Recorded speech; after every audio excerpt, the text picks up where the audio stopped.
Hello everyone, magandang oras sa ating lahat. Welcome to my videos. Maraming salamat sa panonood at lalo na sa mga nag-subscribe. Thank you guys.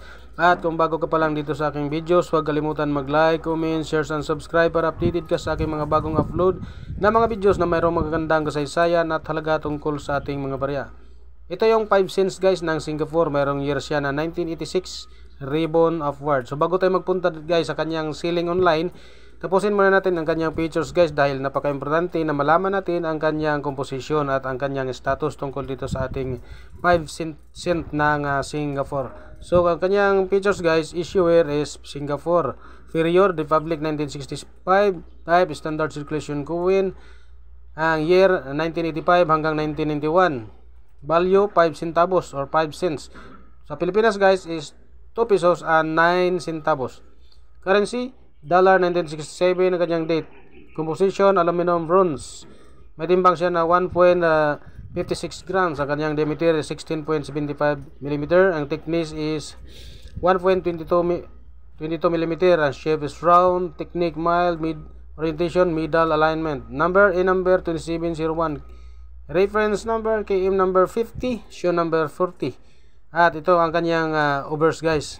Ito ay tinatawag na emblem with the date underneath and Singapore on the four sides in English, Tamil, Chinese, and Malay.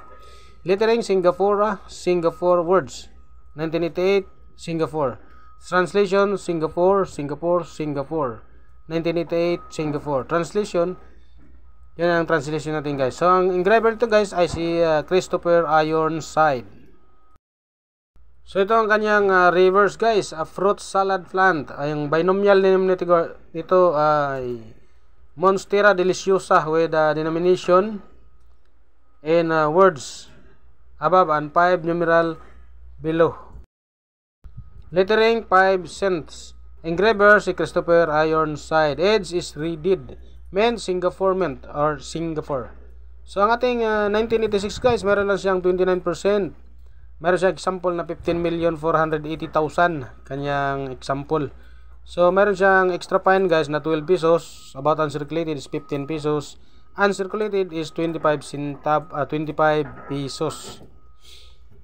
So yan guys ang galing sa ating source of information sa enomista.com. So ngayon guys, ang ating online selling sa AB guys ay nagkakalaga ito ng 250 pesos pataas hanggang 500 kapag maganda yung kondisyon niya guys. At mas mataas pa sa 500 pesos guys kung magkakaroon siya ng magandang pagkaka-error. Thank you for watching guys. God bless sa ating lahat.